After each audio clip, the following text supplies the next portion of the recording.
Assalamualaikum warahmatullahi wabarakatuh. Waalaikumsalam warahmatullahi wabarakatuh. Bismillahirrahmanirrahim. Alhamdulillahi rabbil alamin wa bihi nasta'in ala umurid dunya waddin. Wassalatu wassalamu ala asyrafil anbiya wal mursalin sayyidina wa maulana Muhammadin wa ala alihi wa ashabihi ajma'in wa la hawla wa la quwwata illa billahil aliyyil azim. Subhanaka la ilma lana illa ma 'allamtana innaka antal alimul hakim. Allahumma anfa'na bima 'allamtana wa 'allimna ma yanfa'una wa zidna ilman nafi'an. Amin ya rabbal alamin. Bapak Ibu hadirin wal hadirat rahimakumullah. Alhamdulillah puji syukur kita panjatkan kehadirat Allah Subhanahu wa taala atas segala nikmatnya. Salawat dan salam semoga senantiasa terlimpah kepada junjungan kita Nabi besar Muhammad Sallallahu Alaihi Wasallam, kepada keluarganya, sahabat-sahabatnya, dan para pengikutnya yang senantiasa mengikuti sunnah-sunnahnya sampai hari kiamat. Semoga kita, keluarga kita, anak keturunan kita tergolong umatnya Nabi Muhammad Sallallahu Alaihi Wasallam dan akan mendapatkan syafaat dari beliau. Amin ya rabbal alamin. Bapak Ibu hadirin wal hadirat rahimakumullah. Alhamdulillah malam hari ini kita diperkenankan oleh Allah Subhanahu wa taala untuk melanjutkan kajian kitab Riyadhus Shalihin yang ditulis oleh Al-Imam An-Nawawi rahimahullah. Insya Allah malam hari ini kita akan melanjutkan yaitu masih pada bab ke-23, bab tentang amar ma'ruf nahi mungkar, hadis yang ke-196.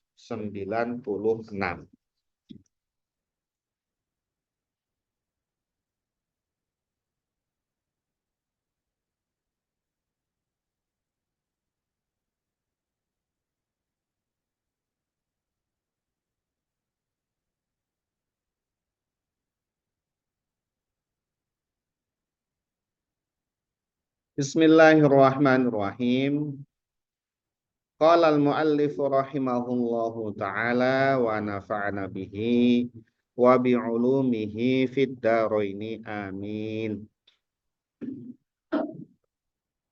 Al-hadi asyara, hadis yang ke-11 dari bab 23 atau yang urutan dari awal adalah nomor 196. An Abi Sa'idin, dari sahabat Abu Sa'id Al-Khudri. Sahabat Abu Sa'id Al-Khudri meriwayatkan hadis sebanyak 1170 hadis. Ya, termasuk yang sahabat yang banyak meriwayatkan hadis. Radhiyallahu anhu, semoga Allah meridhai sahabat Abu Sa'id Al-Khudri. Anin Nabi sallallahu alaihi wasallam, dari Nabi Muhammad sallallahu alaihi wasallam, qala, beliau bersabda, afdalul jihadi kalimatu adlin inda sultanin jair. Afdalul jihadi, jihad yang paling utama. Dalam hal ini adalah amar ma'ruf nahi mungkar yang paling utama adalah kalimatu adlin, menyampaikan kalimat kebenaran, menyampaikan kebenaran. Adl itu bermakna hak, bermakna kebenaran. Menyampaikan sesuatu yang benar, inda sultanin, di hadapan pemimpin, jairin, yang zalim. Rawahu, meriwayatkan hadis tersebut adalah Abu Dawud, yaitu Imam Abu Dawud, wat-Tirmidzi atau wat-Tirmidzi boleh juga, ya, bisa disebut Turmudzi atau Tirmidzi, itu tidak masalah, ya. Dan Imam Tirmidzi Waqala dan berkata Imam Tirmidzi, hadisun, ini adalah hadis hasanun yang hasan. Derajat hadisnya adalah hasan. Ini adalah sabda Nabi Muhammad SAW yang ringkas tapi padat makna. Salah satu keistimewaan Nabi adalah perkataan, ucapan-ucapan beliau yang ringkas tapi maknanya padat. Bukan banyak kata tapi sedikit makna. Tapi beliau adalah katanya ringkas, kata-katanya ringkas tapi padat sekali makna. Jadi jihad yang paling utama adalah menyampaikan kebenaran. Amar ma'ruf nahi mungkar yang paling utama adalah menyampaikan kebenaran di hadapan pemimpin yang zalim. Ya, pemimpin yang zalim sudah maklum ya, kalau dia zalim ya. Zalim itu apa? Zalim itu adalah orang yang meletakkan sesuatu tidak pada tempatnya. Dia meletakkan sesuatu tidak pada tempatnya dalam artian umum itu zalim. Dalam hal yang paling ringan adalah kalau peci di kepala ditaruhnya di kaki, itu zalim. Sampah tidak dibuang pada tempatnya itu zalim. Apalagi dibuang di kloset. Zalim itu. Pelaku-pelaku zalim itu ya, kecil-kecil itu.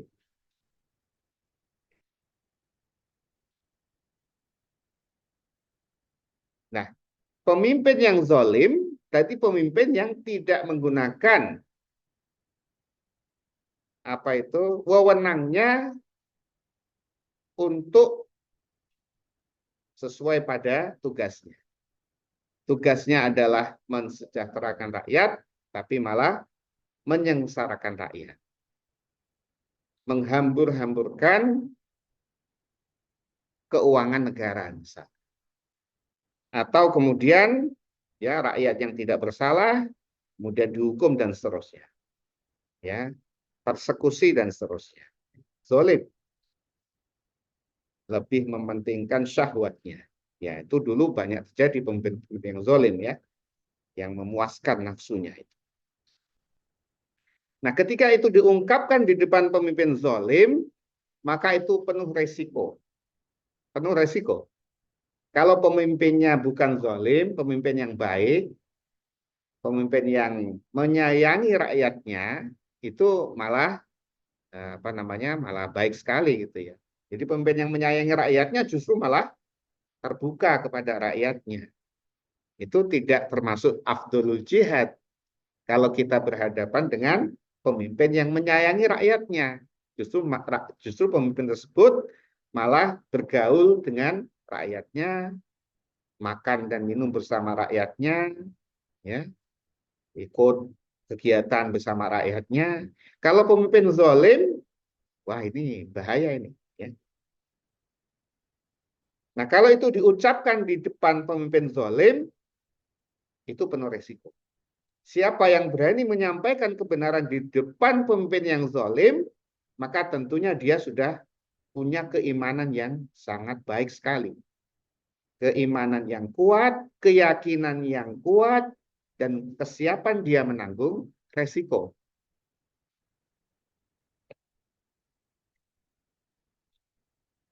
Disebutkan, diterangkan bahwa kenapa disebut afdolul jihad? Karena ini sebenarnya lebih beresiko daripada berperang, berkecamuknya perang. Lebih beresiko. Kalau berkecamuknya perang, kita ya begitu ya perang ya. Kita bisa apa namanya, kalau kita punya keterampilan yang baik, kita bisa selamat ya, kita bisa menang gitu ya. Tapi kalau di depan pemimpin yang dia memang zalim, itu penuh resiko, bisa ditangkap kita, bisa disiksa, bahkan bisa dibunuh. Bukan hanya kita barangkali, ya keluarga kita juga bisa kena dampaknya. Bahaya sekali. Dulu pernah disampaikan oleh Nabi di masa Bani Israel, ada seorang yang soleh yang dipaksa untuk meninggalkan agamanya. Tapi apa kata-kata orang soleh tadi? Ya, tetap akan beriman kepada Sang Pencipta. Itu adalah Allah Subhanahu wa Ta'ala. Tetap teguh pada keimanannya. Akibatnya apa? Ditangkap, digergaji. Nah, ini ya, kalau zalim itu begitu. Bukan hanya dipukul, digergaji, Pak. Gaji. Bahkan itu di beberapa orang itu dilihatkan ketika temannya digergaji di depannya. Ini kalau kamu tidak mau meninggalkan agamamu seperti ini. Waduh, ya, tetap dia ucapkan kata-kata kebenaran. Meskipun resikonya setelah dia melihat temannya digergaji, giliran dia juga digergaji. Maka disebut oleh Nabi, ini jihad yang paling utama. Melebihi ketika di medan perang. Nah, kalau mengatakan kebenaran kepada teman sebaya, itu biasa. Tidak disebut afdholul jihad. Apalagi kepada yang kita sudah dominan di sana. Kita sebagai pemimpin menyampaikan kepada rakyatnya, kita sebagai orang tua menyampaikan kepada anaknya, itu memang seharusnya. Ini kalau kepada pemimpin yang punya kekuasaan, pemimpin yang zalim ya ini, bukan yang biasa-biasa saja ini, yang berbahaya pemimpin zalim. Maka kalau kita sanggup menyampaikan kebenaran itu afdholul jihad.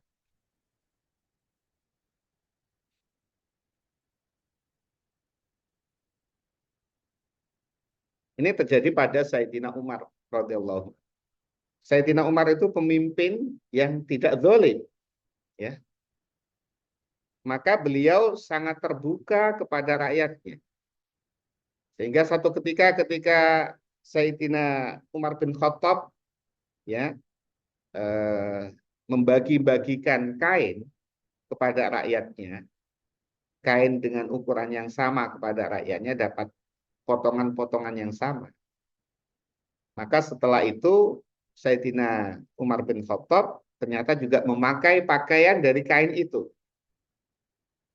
Kemudian beliau berjumpa dengan seorang emak-emak gitu ya. Ini ceritanya adalah ibu-ibu. Emak-emak ini nggak masuk akal. Pakaian yang dibagi-bagi itu tidak mungkin cukup kalau itu digunakan oleh Sayyidina Umar. Karena potongannya potongan umum sedang. Sedangkan Sayyidina Umar besar sekali badannya. Jadi Sayyidina Umar itu postur tingginya sama dengan orang naik kuda. Jadi orang naik kuda itu tinggi ya, beliau itu posturnya sama dengan orang naik kuda. Tinggi besar. Nggak mungkin ini. Maka dia langsung menyampaikan nih, emak-emak tadi. Wahai Umar gitu. Ya, ini karena Sayyidina Umar bukan zalim, ya. Kan pasti ada penjelasan gitu ya. Kalau zalim pasti nggak berani. Ngomong pasti nggak berani. Ini nggak mungkin ini. Pasti kamu apa ini? Nguntit ini kalau bahasa kita. Kamu nggak sama ini bagiannya dengan kami gitu. Nggak mungkin pakaian yang kau pakai ini kainnya itu cukup. Nggak mungkin. Pasti ada lebih. Nah, Masya Allah ya. Padahal sebenarnya biasa ya. Ya biasa kan kalau pemimpin dapat bagian lebih gitu kan ya. Ada gaji-gaji kan lebih itu. Ini emak-emak tadi itu protes Sayyidina Umar. Padahal itu biasa kalau misalkan itu terjadi pun ya namanya juga pemimpin ya. Wajar gitu ya. Dapat lebih itu wajar gitu. Ini enggak harus sama katanya. Ya, enggak mungkin ini.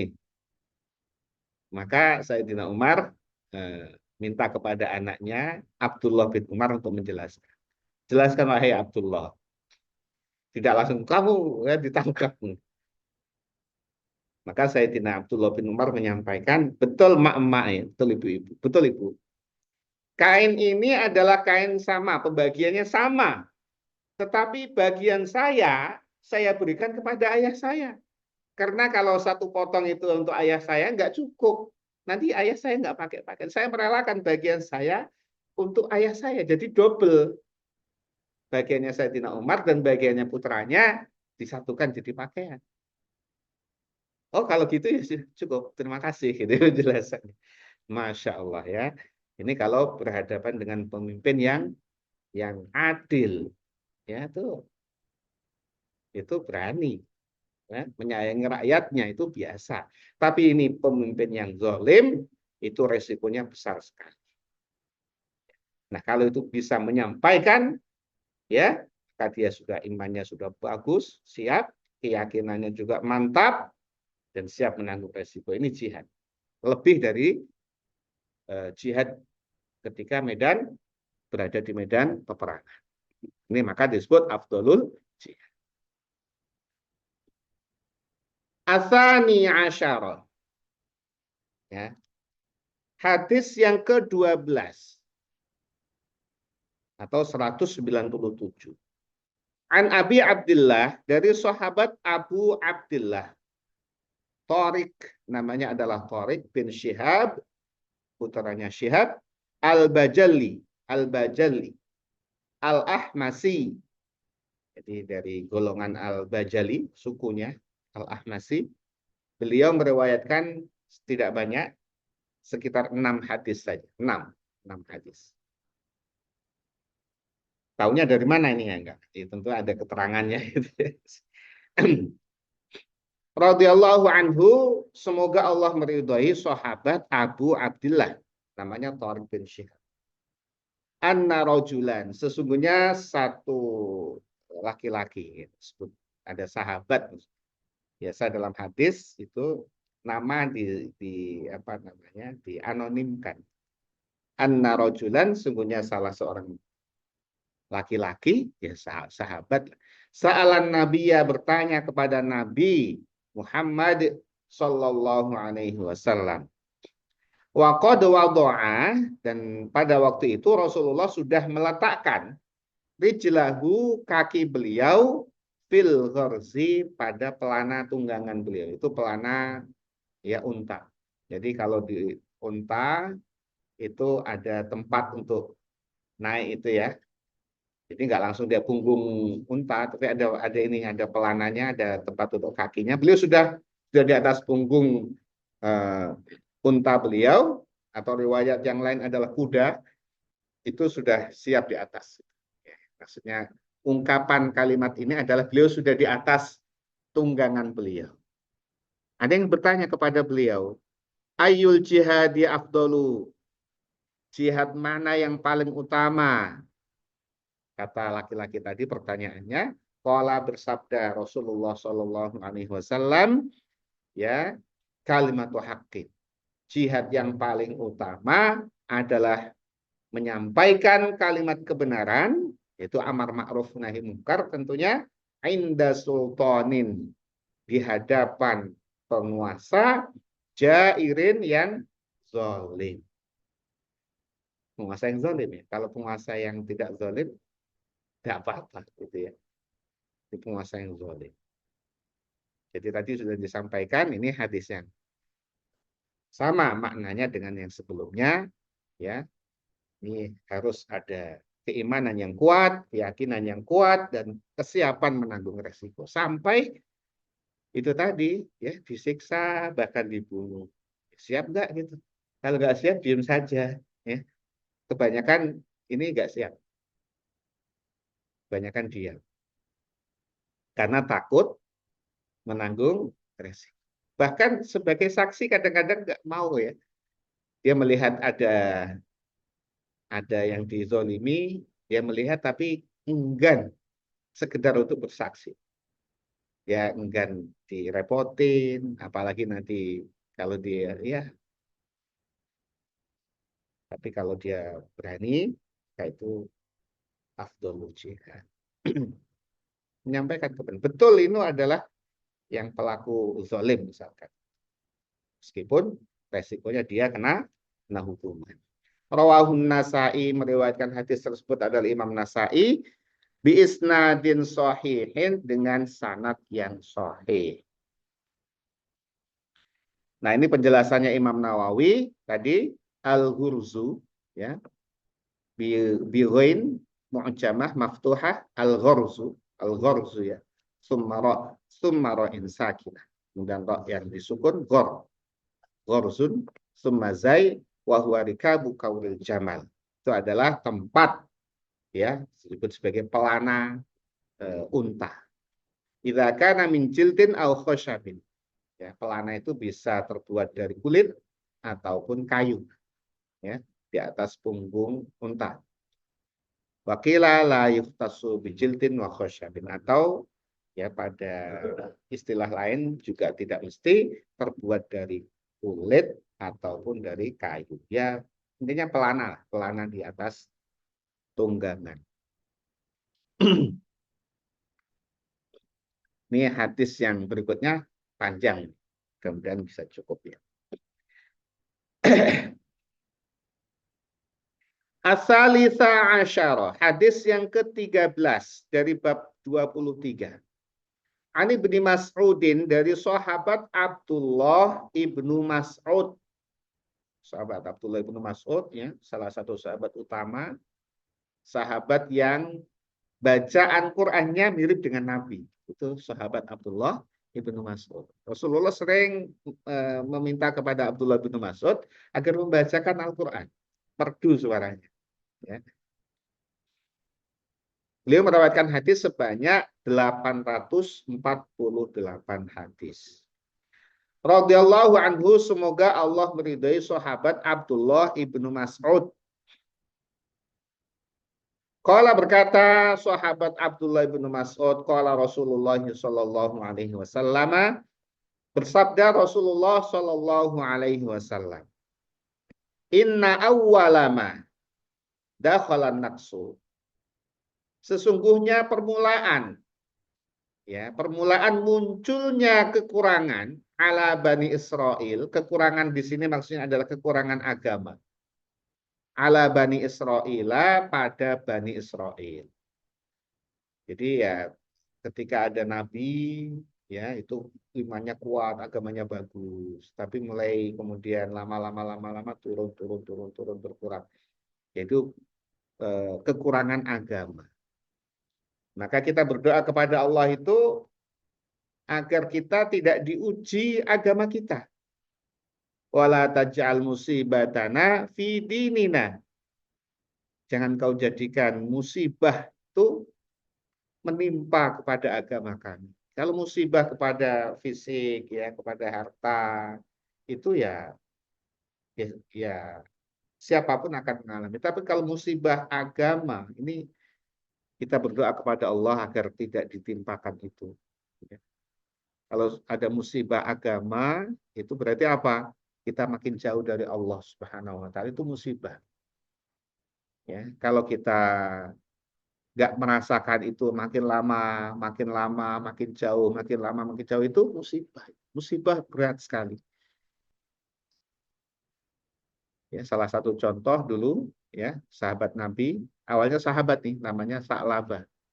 Sa'labah itu miskin sekali, miskin papa. Tapi sholat jamaahnya kenceng itu apa? Rajin. Sholat jamaah datang, ya datang terus. Meskipun datangnya paling akhir, kemudian pulangnya paling awal, tapi datang terus sholat jamaah. Ya, satu ketika kemudian kenapa engkau wahai Sa'labah, engkau itu ya, Rasulullah itu memperhatikan sahabatnya. Satu persatu diperhatikan. Ya Rasul, saya miskin, kalau saya sholat gantian sama istri saya. Ya, jadi saya harus pulang cepat. Oh gitu. Ya Rasul, doakan. Ya, minta doa kepada Rasul. Awalnya begitu, minta doa supaya diberikan kekayaan. Ya. Kemudian singkat cerita diberi modal oleh Rasul satu kambing. Dirawat oleh Sa'labah pun jadi banyak kambing itu, sampai lembah itu penuh kambingnya Sa'labah. Lembah itu penuh semua. Nah, singkat cerita akhirnya malah justru Sa'labah tidak pernah ke masjid. Itu musibah. Jadi musibah harta dia sukses, musibah kemiskinan dia sukses, tapi begitu musibah kekayaan menimpa musibah itu kepada agamanya. makin jauh dari Nabi. Bahkan ketika ada utusan Nabi meminta zakat, ditolak sama Sa'labah. Ini berat sekali ya Allah ya. Naudzubillah min dzalik. Makanya kita ya harus senantiasa istighfar kepada Allah. Istighfar terus. Bisa di momen-momen yang kita ada kesempatan istighfar, istighfar. Agar kita diselamatkan dari musibah agama. Ya. Korun itu dulunya soleh orangnya itu, Pak. Korun itu ininya apa? Orang dekatnya Nabi Musa. Itu dulunya orang soleh. Sukses ketika dia tidak mendapatkan kekayaan, sukses menjadi orang soleh, dekat kepada Nabi Musa. Tapi begitu jadi kaya raya, memusuhi Nabi Musa. Musibah itu. Ya. Jadi musibah itu bukan hanya harta, bukan hanya fisik, tapi yang berat itu adalah musibah agama. Nah ini kekurangan agama pada kaum Bani Israel sehingga menjadi mereka dilaknati oleh Allah Subhanahu wa taala adalah annahu sesungguhnya karena ada ar-rajulu seorang laki-laki, yang maksudnya ini adalah orang yang alim, yalqa dia bertemu ar-rajula pada orang laki-laki yang lain yang pelaku maksiat. Fayaqulu maka berkata orang yang alim tadi, ya hadza, wahai fulan ini, orang ini, ittaqillah, takutlah kepada Allah. Wada' ma tasna' dan tinggalkan apa yang kamu lakukan karena yang kamu lakukan ini maksiat. Fa innahu la yahillu lak. Karena sungguhnya ini tidak halal bagi engkau, maksiat. Hentikan, takutlah kepada Allah, kata orang yang alim tadi. Kemudian sumail qahu berikutnya, kemudian dia bertemu lagi kepadanya. Jadi satu besoknya ketemu lagi, ya minal ghad wa huwa ala hali. Orang yang maksiat tadi masih juga maksiat. Tapi ulama tadi falayam na'u enggak mencegahnya lagi. Jadi udah ditegur di awal, kemudian besoknya maksiat lagi tidak ditegur.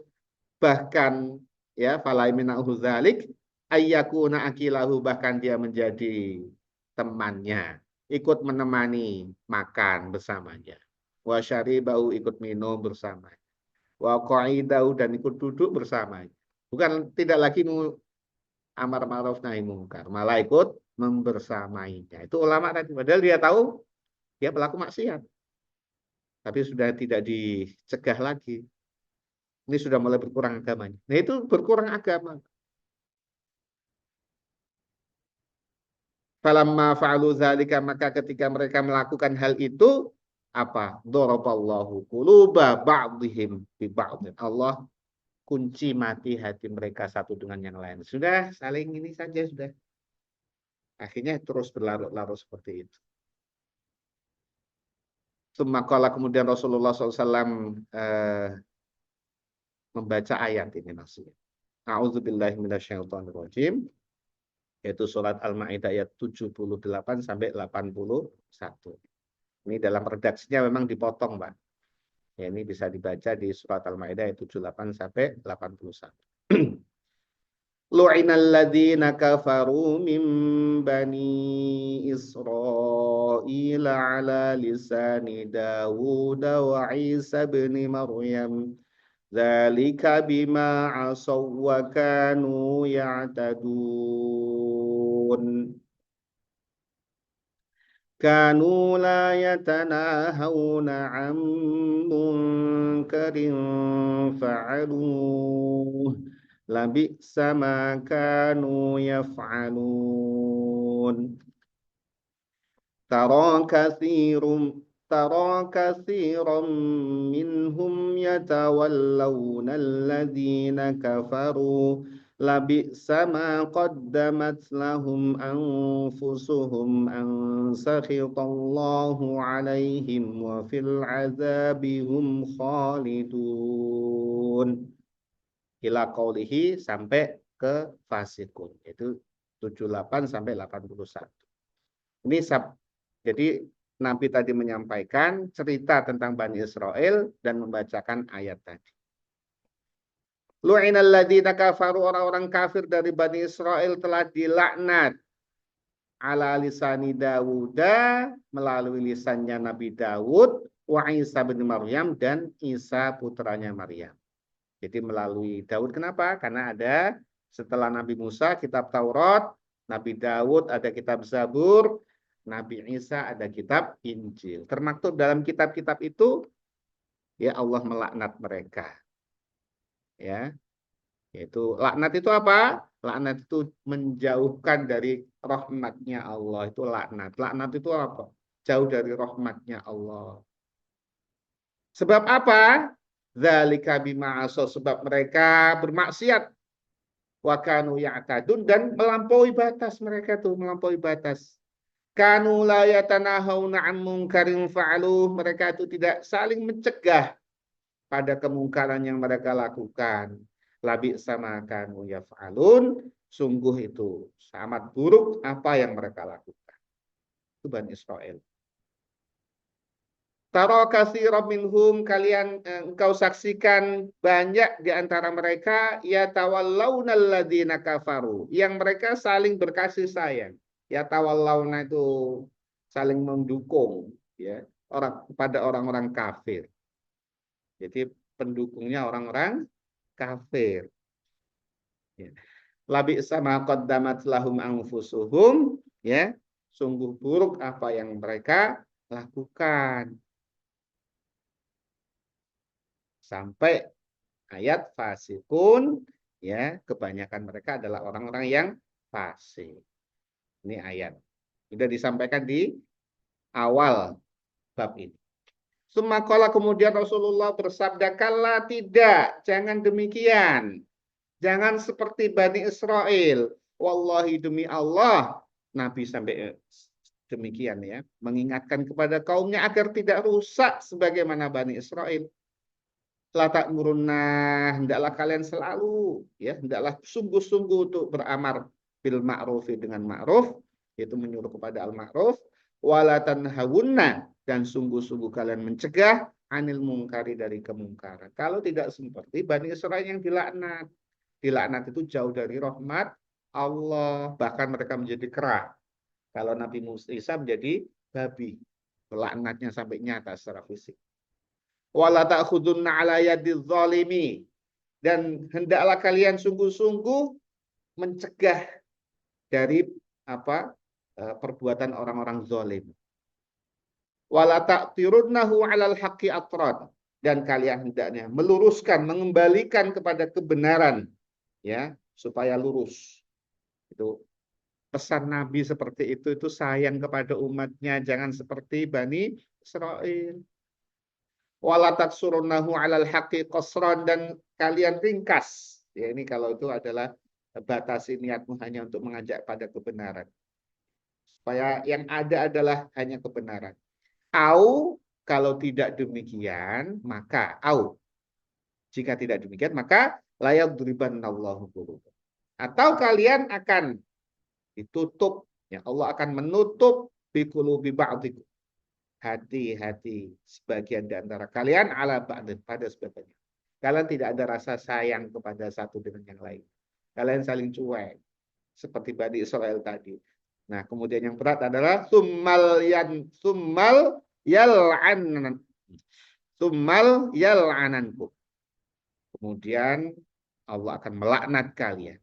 Kama la'anahum, sebagaimana Allah melaknat Bani Israil. Ya, pesan Nabi ini. Jadi amar ma'ruf nahi mungkar itu ya tidak boleh, tidak ada bagi umatnya Nabi Muhammad SAW.